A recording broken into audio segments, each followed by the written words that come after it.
കൂട്ടുകാരെ, എല്ലാവർക്കും എൻ്റെ പുതിയ വീഡിയോയിലേക്ക് സ്വാഗതം. ഇന്നത്തെ എൻ്റെ വീഡിയോ എന്ന് പറയുന്നത് കണിച്ചോളങ്ങര അമ്പലത്തിനെ കുറിച്ചാണ്. കണിച്ചോളങ്ങര അമ്പലം സ്ഥിതി ചെയ്യുന്നത് ആലപ്പുഴ ജില്ലയിൽ ചേർത്തല താലൂക്കിലായിട്ടാണ് അമ്പലം സ്ഥിതി ചെയ്യുന്നത്.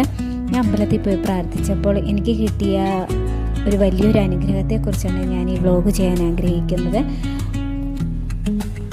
കണിച്ചോളങ്ങര അമ്പലത്തിൽ വന്ന് പ്രാർത്ഥിച്ച ഒട്ടുമിക്ക ജനങ്ങൾക്കും എന്തെങ്കിലും ഒരു അനുഭവം ഉണ്ടാകാതിരിക്കില്ല. അതുപോലൊരു അനുഗ്രഹമാണ് എനിക്ക് ദേവി തന്നത്. 2011 ഡിസംബർ 4 എൻ്റെ വിവാഹം. 2013 ഫെബ്രുവരി മാസത്തിലായിരുന്നു ആ വർഷത്തെ ഉത്സവം. അമ്പലത്തിൽ 21 ദിവസത്തെ ഉത്സവമാണ്.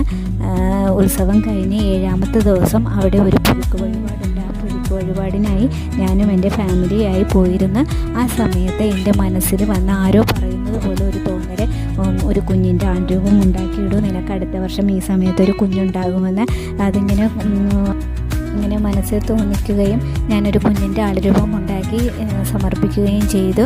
2013 നവംബർ 20 എനിക്കൊരു ആൺകുഞ്ഞ് ജനിക്കുകയും ചെയ്തു. അതെനിക്ക് ദേവി തന്ന ഏറ്റവും വലിയ അനുഗ്രഹമായിട്ടാണ് ഞാനത് കാണുന്നത്. ഇന്ന് നവംബർ 19, നാളെ നവംബർ 20 എൻ്റെ മോന് 12 വയസ്സ് തികയുകയാണ്. ദേവി എൻ്റെ കൈകളിലോട്ട് അവനെ തന്നിട്ട് 12 വർഷമായെന്ന് എനിക്ക് വിശ്വസിക്കാനേ പറ്റുന്നില്ല. ദേവി തന്ന ഏറ്റവും വലിയ, എൻ്റെ ജീവിതത്തിലെ തന്നെ ഏറ്റവും വലിയൊരു അനുഗ്രഹമായിട്ടാണ് ഞാനിത് കാണുന്നതെന്ന് പറഞ്ഞാൽ ചിക്കര വഴിപാടാണ്. ഞാൻ എൻ്റെ മോന് 3 വർഷം ചിക്കര വഴിപാടായി ദേവിക്ക് സമർപ്പിക്കുകയും ചെയ്തു. ചിക്കര വഴിപാടെന്ന് പറഞ്ഞാൽ ദേവീനെ പോലെ അണിഞ്ഞൊരുങ്ങി, ആൺകുട്ടിയായാലും പെൺകുട്ടിയായാലും നന്നായിട്ട് അണിഞ്ഞൊരുങ്ങി നിറച്ച് ഓർണമെൻറ്റ്സൊക്കെ ഇട്ട് ദേവീനെ പോലെ കുറച്ച് മാസങ്ങളിലായിട്ടാണ് അമ്പലത്തിൽ ഉത്സവം നടക്കുന്നത്. 21 ദിവസത്തെ ഉത്സവമാണ്.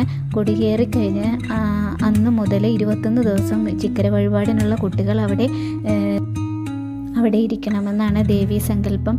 ഓരോ കുട്ടികളും അണിഞ്ഞൊരുങ്ങി വരുമ്പോൾ ദേവി നമ്മുടെ മുന്നിൽ വന്ന് നിൽക്കുന്നത് പോലെ തോന്നലാണ് അവിടെയുള്ള എല്ലാ ജനങ്ങൾക്കും ഉണ്ടാകാം. ഈ അമ്പലത്തിലെ പുഴുക്ക് വഴിപാടെന്ന് പറയുന്നത് എല്ലാ ദിവസവും 365 ദിവസവും ഇവിടെ പുഴുക്ക് വഴിപാട് നടക്കുന്ന ഒരു അമ്പലം കൂടി. 21 ദിവസത്തെ ഉത്സവം എന്ന് പറഞ്ഞത് ആ നാടിൻ്റെ തന്നെ ഒരു വലിയൊരു ആഘോഷമാണ്. നമ്മൾ ഓണം കൊണ്ടാടുന്നത് പോലെ തന്നെ ഒരു ആഘോഷം. 21 ദിവസത്തെ ഉത്സവം കഴിഞ്ഞ് കൊടിയിറങ്ങുമ്പോൾ ആ നാടിന് ഭയങ്കര ഒരു വിഷമമായിരിക്കും. എന്നാൽ അടുത്ത വർഷത്തേക്കുള്ള കാത്തിരിപ്പ്, അത് വേറൊരു സന്തോഷവും കൂടിയാണ്. ഏറ്റവും വലിയൊരു അനുഗ്രഹം, ഈ അനുഗ്രഹമാണ് ഞാൻ നിങ്ങളോട് ഷെയർ ചെയ്യാൻ ആഗ്രഹിച്ചത്. നാളെ നവംബർ 20 എൻ്റെ മോന് 12 വയസ്സ് തികയാണ്. എല്ലാവരുടെയും അനുഗ്രഹവും പ്രാർത്ഥനയും എൻ്റെ മോൻ്റെ കൂടെ ഉണ്ടാകണം.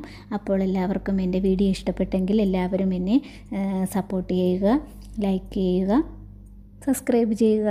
Okay, by.